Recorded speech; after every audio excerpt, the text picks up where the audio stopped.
In the heart of Siberia, where the world feels new and ancient all at once, there is a river. It is called the Podkamennaya Tunguska, which means the Tunguska under the stones. It winds its way through an immense and quiet land, a wilderness of larch and pine, of sprawling bogs and gentle rolling hills. The taiga, as this great forest is called, breathes with the seasons. It sleeps under a deep blanket of snow in winter, and it awakens to a soft green life in the brief, bright jewel of summer. Let us travel back in time, back to one of these summers. The year is 1908. The month is June. The air is filled with the scent of pine resin and damp earth, and the hum of a billion insects hangs like a low, gentle chord in the stillness. The sun, in these northern latitudes, rises early and sets late, painting the sky in hues of pale rose and gold for hours on end.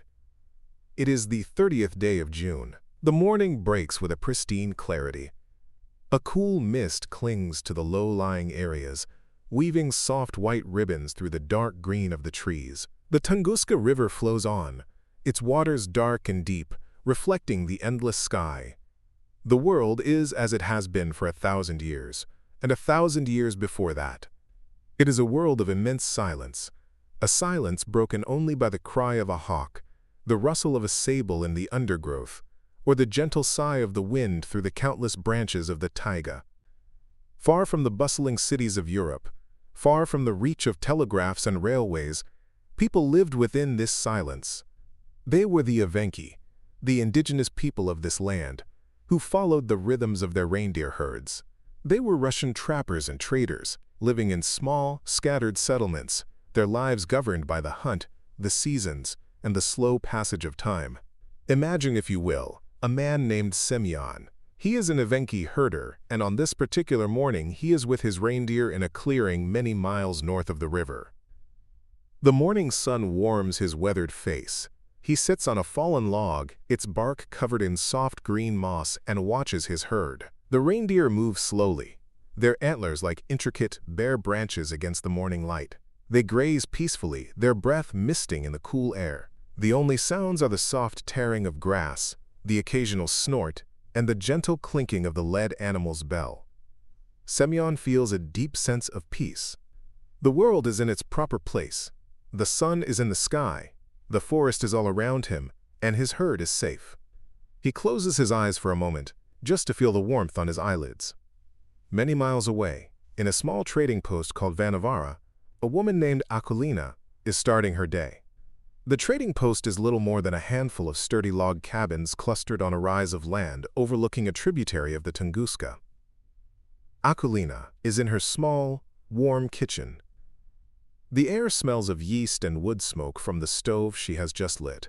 She is kneading dough on a floured wooden board, her hands moving in a familiar rhythmic motion. Push, fold, turn. Push, fold, turn. Through her small window, she can see the forest stretching away in every direction, a vast, unbroken sea of green. She hears the sound of an axe splitting wood, a steady, comforting rhythm from a neighbor's yard. It is a morning like any other, a morning of simple work and simple peace. And further still, on the banks of the great Angara River, a tributary of the Yenisei, a fisherman named Ilya is in his small boat. He has been out since before dawn, and the bottom of his boat is lined with silver fish. The water is calm, like dark glass, and the rising sun makes the surface glitter. He feels a gentle current pulling his boat downstream. He is not thinking of anything in particular, just watching his line, feeling the gentle rock of the boat, and listening to the lapping of the water against the hull. The world for him is this boat, this river, and this sky. For these people, and for all the scattered souls living in this immense wilderness, the morning of June 30th, 1908, began in perfect, quiet ordinariness. The earth turned, the sun climbed higher, and the great clock of the universe ticked on as it always had. But something was different on this day. Something was approaching. It was a traveler from a place of unimaginable cold and darkness. For millions of years it had journeyed through the silent void of space, a silent wanderer between the planets. It was not a grand and mighty world, but a humble fragment, a piece of cosmic debris, perhaps a small asteroid or the heart of a comet, a mixture of rock and ice. It had traveled a path dictated by the invisible forces of gravity, a path that was now, after an eternity of wandering, set to intersect with the thin blue shell of atmosphere surrounding the third planet from the Sun. As it drew closer, it was still invisible, a tiny speck against the infinite blackness. But it was moving with incredible speed, a speed that is difficult for our minds to grasp. Not the speed of a running horse or a speeding train, but a speed that could cross continents in minutes. The first hint of its arrival was not for human eyes or ears. It was a subtle disturbance in the upper reaches of the atmosphere, a whisper in the ionosphere. But as it plunged deeper, its journey became a spectacle of terrifying and silent beauty. It began to encounter the air, thin and cold at first, but growing thicker with every passing second. Friction, the simple rubbing of air against stone and ice, began to work its powerful magic. The object began to glow. Back in the clearing, Semyon the herder opened his eyes. He felt a strange sensation, a change in the quality of the light. It was as if a second sun had been kindled in the sky. He looked up. To the northwest, a point of brilliant, white-hot light was growing, moving impossibly fast across the blue canvas of the morning. It was brighter than the sun, a searing, silent brilliance that cast sharp, dark shadows from every tree, every rock, every reindeer. His herd grew restless, stamping their feet and looking up at the sky with wide, frightened eyes. The birds in the forest fell silent. The hum of the insects ceased. An unnatural hush fell over the taiga. The point of light was no longer a point. It grew into a streak, a pillar of fire that seemed to stretch from the heavens down to the horizon. It was blue-white, blindingly bright, and behind it trailed a column of smoke and dust, a scar across the perfect morning. Yet, through all of this, there was no sound. It was a silent, cosmic apparition, a vision that did not belong to the waking world. Semyon felt a deep, primal fear, the fear of something utterly beyond his understanding.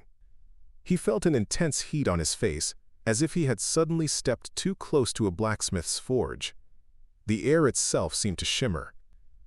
In Vanavara, Akulina looked up from her dough. Her entire kitchen was flooded with a strange, bluish light pouring through the window. She stepped outside, her hands still white with flour. Other villagers were emerging from their cabins, pointing and murmuring, their faces upturned and bathed in the eerie glow. The object in the sky was now immense, a dazzling fireball that seemed to split the heavens in two.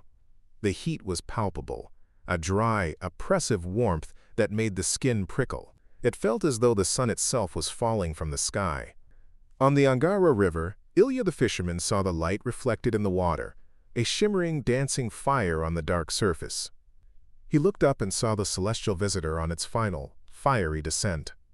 He felt the wave of heat wash over him, and he instinctively shielded his eyes.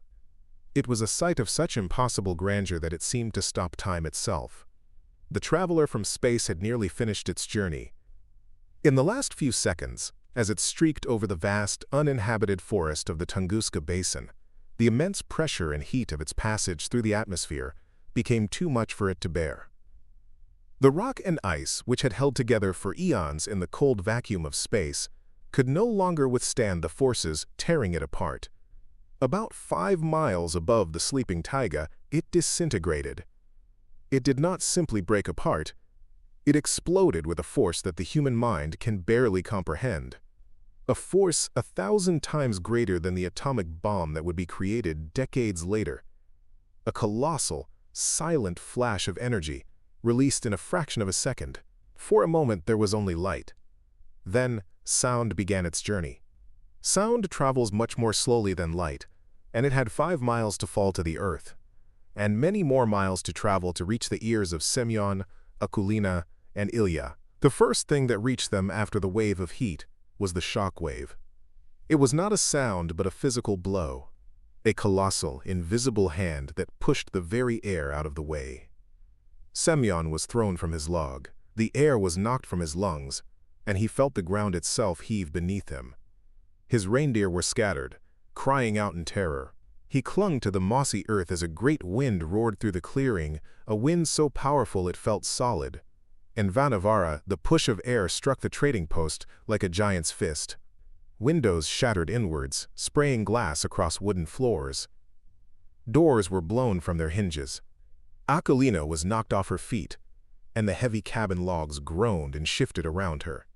From the direction of the flash, a sound began to build, a low, terrifying roar that grew and grew until it filled the world. Ilya, in his boat, was thrown against the gunwale. His boat rocked violently, and the water of the river was churned into chaos, as if a giant stone had been dropped into it. And then came the sound. It was not one sound, but a symphony of destruction. A deafening continuous thunder that was felt in the bones as much as it was heard with the ears. It was a cracking, splitting, booming sound, as if the sky itself were being torn apart. It rolled across the taiga, echoing from the hills, shaking the very foundations of the world. It sounded like artillery, like 1,000 cannons firing at once, like a rock slide miles wide.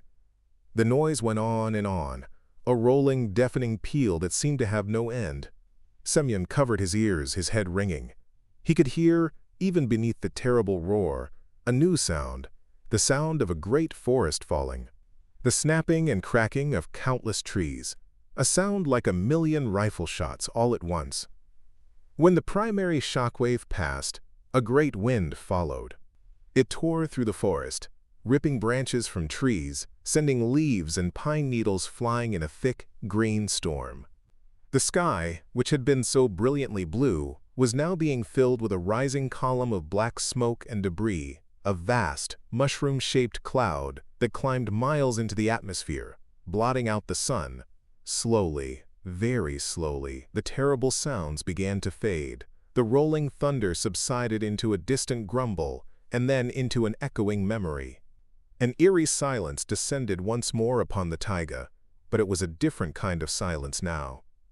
It was a heavy, ringing silence, the silence of shock and awe. Semyon cautiously got to his feet. His ears rang, and his body ached. He looked around. Some of his reindeer were lying on the ground, stunned. Others were gone, having fled in terror into the woods.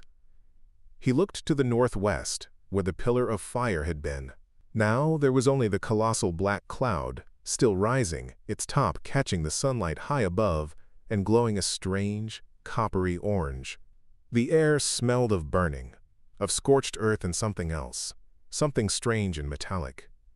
He felt a profound sense of dread, as if a powerful and angry god had passed by. He began to gather his remaining herd, his movements slow and deliberate, his mind struggling to process the impossible morning. In Vanavara, the villagers slowly emerged from their homes, dazed and frightened. The ground was littered with broken glass and debris. They spoke to each other in hushed, trembling voices. What was it? Was it the end of the world? Was it the thunder god, Agdi, riding his fiery chariot across the sky? They looked at the rising cloud on the horizon and felt very small and very fragile. Akolina found her family, and they huddled together, watching the sky, the unfinished loaf of bread forgotten on the kitchen floor. Ilya the fisherman pulled himself up and looked around. The river was calming, but the sky was dark and foreboding. He decided to row for the shore, his catch of fish forgotten. The morning's peace was shattered, replaced by a deep and unsettling mystery. For hundreds of miles in every direction, the story was the same. People were knocked off their feet. Windows were broken. A train on the Trans-Siberian Railway, hundreds of miles to the south, was rocked so violently that the driver feared it had derailed. The shockwave, a ripple of pressure in the Earth's crust, traveled outwards. It was recorded by sensitive new instruments called seismographs in the city of Irkutsk, then in Tashkent, then in Jena, Germany. A tiny, nervous tremble of a needle in a quiet London laboratory marked the passing of a great cataclysm on the other side of the world. But the most beautiful and strange part of the aftermath was yet to come. As the day wore on, the vast cloud of dust and ice crystals from the exploded object, thrown high into the stratosphere, began to spread. It drifted on the high-altitude winds, an invisible veil covering thousands of square miles. That night, and for several nights after, a strange and wonderful phenomenon occurred across Asia and Europe. The sky refused to get dark.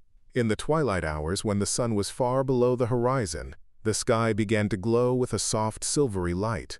The high-altitude dust caught the last rays of the sun and scattered them, illuminating the night. In London, people gathered on the streets at midnight, marveling at the sky. It was so bright that they could read newspapers without a lamp. The night was bathed in an ethereal, pearlescent glow. In Scotland, golfers played on into the late hours. In Belgium and Germany, photographs were taken of cityscapes at midnight, the film exposed only by the strange light from the sky. They called them the night suns, or the bright nights. People wrote to the newspapers, and scientists wrote in their journals, speculating about the cause. Was it unusual aurora activity? Was it dust from a distant volcanic eruption? No one connected these beautiful, glowing nights with the terrifying explosion that had shaken a remote corner of Siberia. The world was large, and news traveled slowly. The event in the taiga was a local affair, a story told in hushed tones around campfires and in log cabins, a story that would soon become a legend, a myth. The people who had seen it had no way of telling the outside world, and the outside world had no idea that anything had happened. And so, the site of the great explosion, the epicenter of the cataclysm, was left alone. It sat under the strange, glowing nights, and then under the normal, starry nights that followed. It endured the heat of the rest of the short summer, the vibrant colors of the autumn, and the deep, silencing snows of the long winter. The years began to pass. The memory of the pillar of fire and the deafening thunder began to fade, softening at the edges, becoming a story told by elders to wide-eyed children. The world outside was consumed by its own turmoil.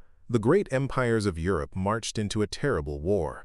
Cannons far louder and more numerous than the Tunguska sound echoed across the fields of France. Then, in Russia itself, a revolution swept away the Tsar, and a new, tumultuous era began. There was no time, and no one with the inclination, to investigate a strange story about a falling sun in a remote and forgotten part of the country. The taiga, in its patient, relentless way, began to heal. Where the forest had been scorched and flattened, new life started to push its way through the ash-rich soil. Fireweed, with its bright magenta flowers, was the first to colonize the wounded land, covering it in a vibrant blanket of color. Then came the young birch and aspen saplings, their leaves trembling in the wind. Slowly, year by year, the forest began to reclaim its own. The mystery of Tunguska slept. It slept for years, then for a decade, then for nearly two. It became a ghost, a whisper on the wind, a puzzle with no one to solve it. The flattened trees lay like sleeping giants, their roots torn from the earth, all pointing away from a silent, empty center. The world had been struck by a visitor from the cosmos, and for a long time, the world did not even know it. The secret lay there, waiting, under the vast and silent Siberian sky. The story of the Tunguska Event might have ended there, as a local legend, a footnote in the folklore of the Evenki people. But curiosity is a powerful force, as persistent as the saplings pushing their way through the scorched earth. And in the new, bustling Soviet Union of the 1920s, a man named Leonid Kulik heard the whispers of the story and could not let them go. Kulik was not an adventurer in the traditional sense. He was a scientist, a mineralogist, a man of patience and quiet determination. He worked at the Russian Academy of Sciences, a keeper of the nation's collection of meteorites. He was a man who understood stones, especially stones that had fallen from the sky. He spent his days in the quiet, dusty halls of a museum in Petrograd, studying the pitted, iron-rich rocks that had survived their own fiery journeys through the atmosphere. He knew their textures, their compositions, the way they burned. Sometime in 1921, he came across a small, obscure news clipping from years before. It was a brief report from a Siberian newspaper, mentioning strange atmospheric phenomena and a powerful explosion heard by villagers near the Podkamennaya Tunguska River in the summer of 1908. The account was vague, filled with the superstitious language of frightened people. It spoke of a fiery body and a pillar of smoke. Most scientists at the time dismissed such accounts as folklore or misinterpretations of common events like lightning or earthquakes. But for Kulik, the story resonated. He had read the European accounts of the, quote, nights of 1908. He had seen the seismic readings from that exact day. And the descriptions, however fanciful, sounded to him like the fall of a truly colossal meteorite. A meteorite far larger than any in his collection, perhaps the largest ever to strike the Earth in recorded history. The idea took root in his mind and grew into a quiet obsession. He imagined finding a mountain of extraterrestrial iron, a scientific treasure trove, buried in the heart of the Siberian wilderness. For years, Kulik petitioned the Soviet government for funding to mount an expedition. It was a difficult task. The country was still recovering from war and revolution. Money was scarce, and a search for a mysterious space rock in a remote swamp seemed like a frivolous pursuit. But Kulik was persistent. He wrote letters, he gave lectures, he argued with bureaucrats. He was driven by the pure, burning flame of scientific curiosity. Finally, in 1927, nearly 2 decades after the event, he was granted a small budget and permission to go.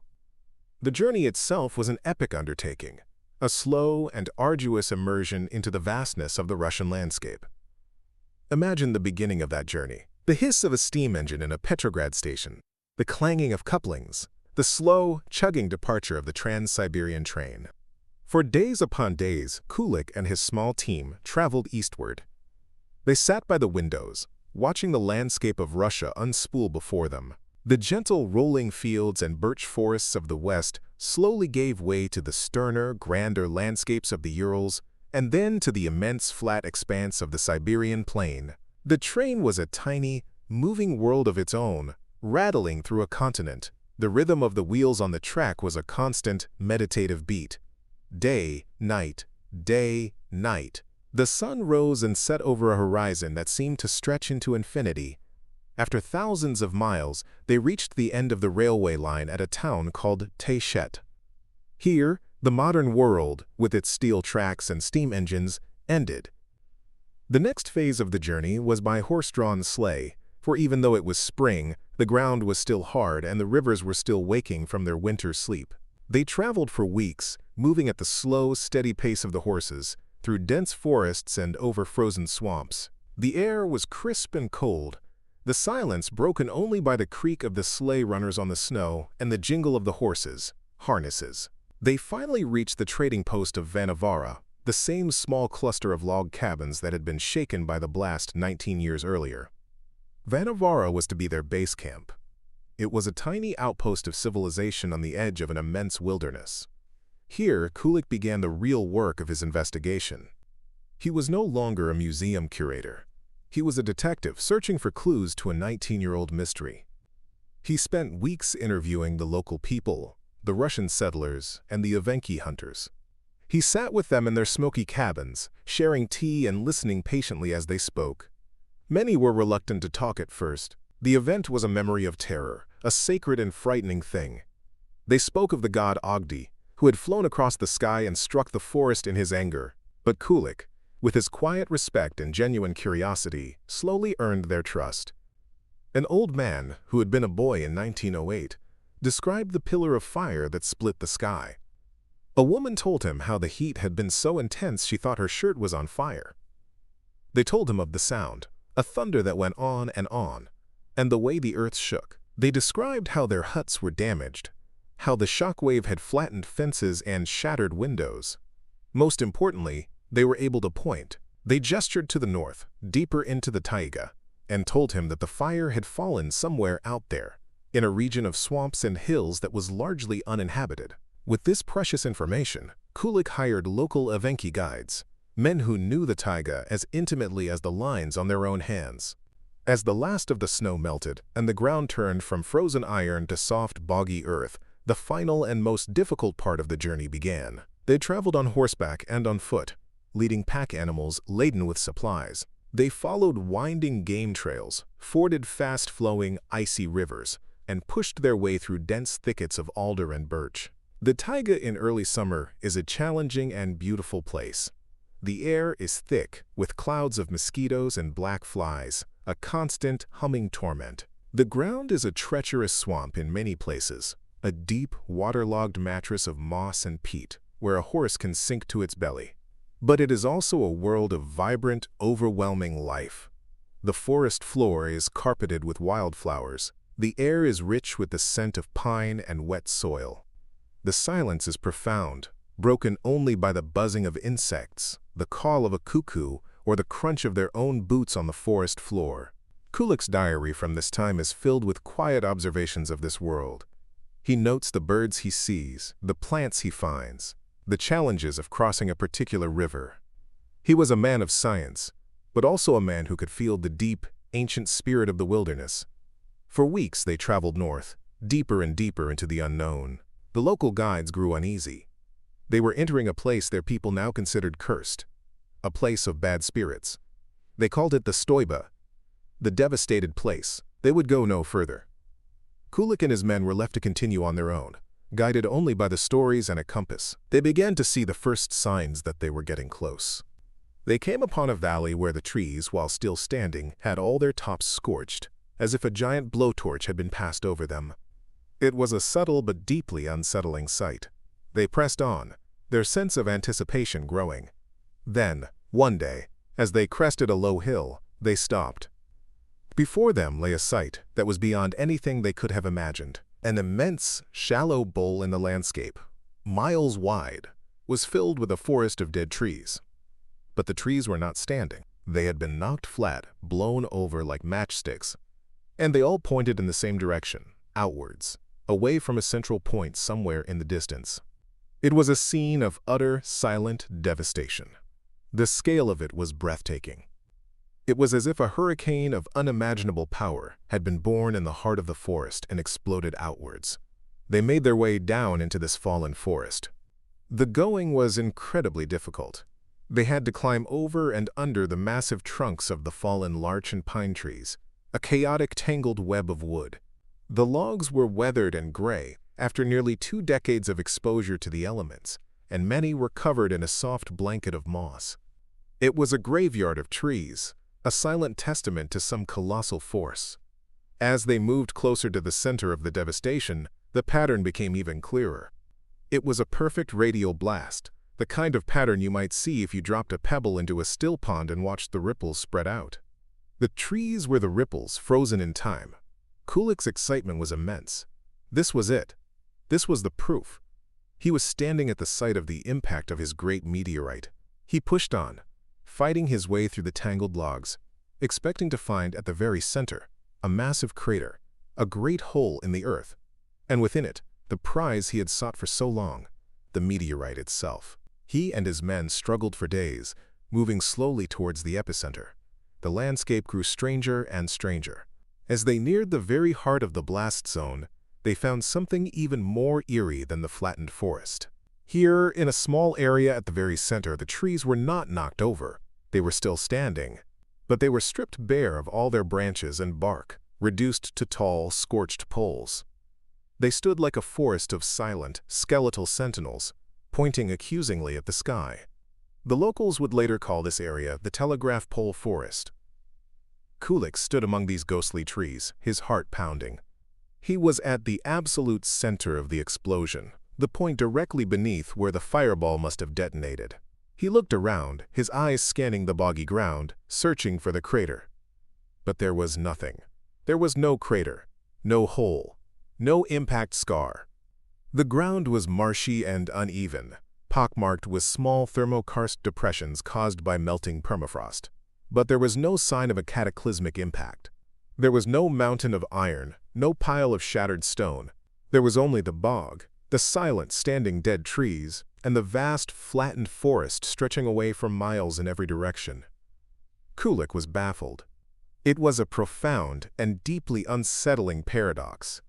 The evidence of a colossal explosion was all around him, written into the very landscape.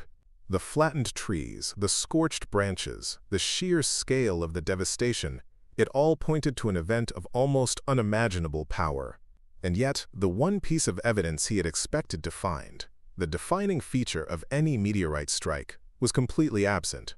He spent weeks at the site, mapping the area of fallen trees, taking soil samples, and documenting everything he saw.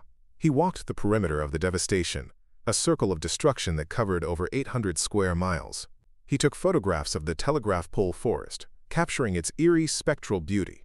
He waded through the bogs at the epicenter, probing the soft peat with long poles, hoping to strike something hard and metallic buried beneath the surface.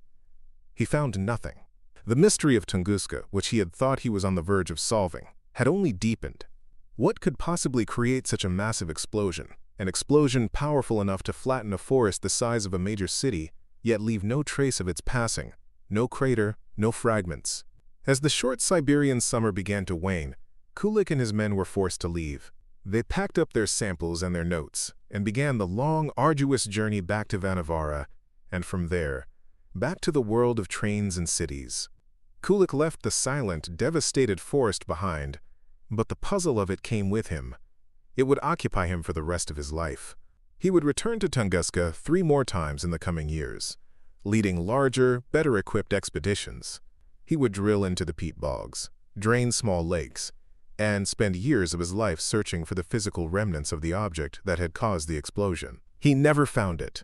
He found microscopic silicate and magnetite spheres in the soil, tiny droplets of melted rock that hinted at extremely high temperatures, but he never found a single piece of the meteorite he so desperately sought. The story of Kulik is one of quiet, scientific heroism. He was a man possessed by a question, and he pursued the answer into one of the most remote and inhospitable places on Earth. He did not solve the mystery, but he uncovered it. He brought it out of the realm of legend and into the world of science. He meticulously mapped the evidence, he collected the data, and he presented the world with a profound and fascinating cosmic riddle. And so, as the years passed, and Kulik's data was studied by scientists around the world, a new theory began to take shape, a theory that could explain the paradox of an immense explosion with no impact. It was a theory that was, in its own way, as awe-inspiring as the event itself. Let us close our eyes for a moment and drift away from the mossy logs and boggy ground of the taiga. Let us drift upwards, past the ghostly telegraph poles, past the clouds, and into the deep, silent blackness of space.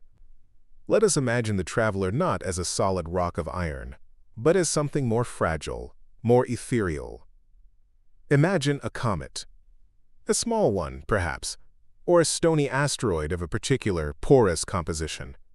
For eons it has been a resident of our solar system, a silent companion on its long, elliptical orbit around the sun.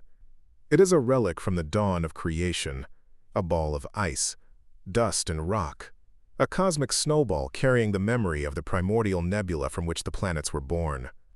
As this object began its final, fatal plunge into Earth's atmosphere, it was not just friction that heated it. The immense speed of its entry compressed the air in front of it, creating a cushion of superheated, incandescent plasma. The temperatures reached thousands of degrees, hotter than the surface of the sun. The pressure building on its leading face was immense, beyond comprehension. A solid iron meteorite might have been strong enough to withstand these forces, to survive the fiery passage and strike the ground. But this object, a loosely packed collection of stone or a frozen ball of gas and dust, was not. It held together for as long as it could, streaking across the morning sky as a brilliant fireball, but the forces acting upon it were simply too great. And so, at a height of about 5 miles, it reached its breaking point. It did not simply burn up or break apart. The colossal energy of its forward motion, its kinetic energy, was converted in an instant into an explosion of heat and light. The object vaporized. It turned from a solid body into an expanding fireball of superheated gas in a fraction of a second. This is the theory of the air burst. There was no impact because nothing solid was left to hit the ground. The object had annihilated itself high in the atmosphere. The devastation on the ground was caused not by a collision, but by the colossal shock wave that radiated outwards and downwards from that point of detonation in the sky. Imagine that bubble of superheated air and vaporized rock expanding faster than the speed of sound. It pushed the surrounding atmosphere out of the way with incredible force. This is the shock wave, a moving wall of high-pressure air. It traveled downwards towards the unsuspecting forest below. The trees directly beneath the blast, in the area that would become the telegraph pole forest, were not knocked over because the shock wave came from almost directly above them. It was like a giant hammer striking them from the top. The immense downward blast of pressure stripped them of their branches and bark, but left their trunks standing, scorched and skeletal. For the trees further out, the shockwave arrived at an angle. It hit them from the side, a powerful, invisible wind that snapped their trunks and pushed them over, all pointing away from the center like the spokes of a giant wheel. The wave of intense thermal radiation from the fireball, which arrived just before the shockwave, was what scorched the tops of the trees and gave people miles away the sensation of their skin burning. The theory of the airburst elegantly solved the paradox that had so puzzled Leonid Kulik. It explained the flattened forest and the standing trees. It explained the scorched branches and the lack of an impact crater. It explained the microscopic spheres found in the soil, which were the condensed droplets of the vaporized object, the only physical trace it left behind. The Tunguska Event was a message from the cosmos, a reminder of the vast and dynamic universe in which our small, blue world drifts. It was not an act of anger by a god, but a chance encounter, a random intersection of two paths in the immense emptiness of space. The energy released by the explosion was staggering. Scientists estimate it was equivalent to about 15 megatons of TNT, 1,000 times more powerful than the bomb that fell on Hiroshima. Had the object arrived just a few hours later, the Earth's rotation would have placed a different part of the world beneath its path. Instead of exploding over a remote and empty wilderness, it could have detonated over a major city, like St. Petersburg or London, causing unimaginable devastation. It is a sobering thought, a reminder of the delicate balance in which we exist. Our solar system is not an empty, clockwork mechanism. It is a busy, dynamic place, filled with asteroids and comets, the leftover building materials from the formation of the planets. Most are kept in stable orbits, far away in the asteroid belt between Mars and Jupiter, or in the vast cold repository of the Oort cloud at the very edge of the Sun's influence. But occasionally, a gravitational nudge from a passing star or a giant planet can send one of these wanderers on a new path, a path that might cross our own. The Tunguska Event was a glimpse of this cosmic reality. It was a powerful and thankfully harmless demonstration of the energies that are at play in our celestial neighborhood. And what of the taiga today? More than a century has passed since that fiery morning. The forest, in its slow, patient, and powerful way, has returned. The ghostly telegraph poles have long since rotted and fallen, returning their nutrients to the soil. The vast fields of flattened trees are now covered in a thriving young forest of birch, larch, and pine. From the air you can still see the faint, ghostly outline of the radial blast, a subtle difference in the age and type of trees, but on the ground the healing is almost complete. The land is quiet again. The wind whispers through the young trees. The moss grows thick and green on the forest floor. Animals have returned. The rivers flow on, dark and clear. The mystery remains, a story that the forest holds in its heart. It is a story of a visitor from space, of a pillar of fire, and of a silence that followed a great noise. It reminds us that we live on a small, beautiful island of life, afloat in a vast and ancient cosmic ocean. And sometimes, a piece of that ocean, a traveler from the deep, pays a brief and spectacular visit. It reminds us of the immense and silent power of the universe, a power that is not angry or benevolent but simply is. And as you drift now, into the quiet of your own sleep, perhaps you can imagine the deep, peaceful silence of the Siberian taiga. Imagine the scent of the pine needles in the damp earth. Imagine the soft, cool air. And look up, in your mind's eye, at the vast, star-dusted sky. Each point of light is a distant sun, a world of its own, part of a grand, silent, and beautiful dance. The universe is full of wonders and mysteries, far greater than we can ever know. And to be a small part of it, to be here, now, on this quiet, turning earth, is a gift.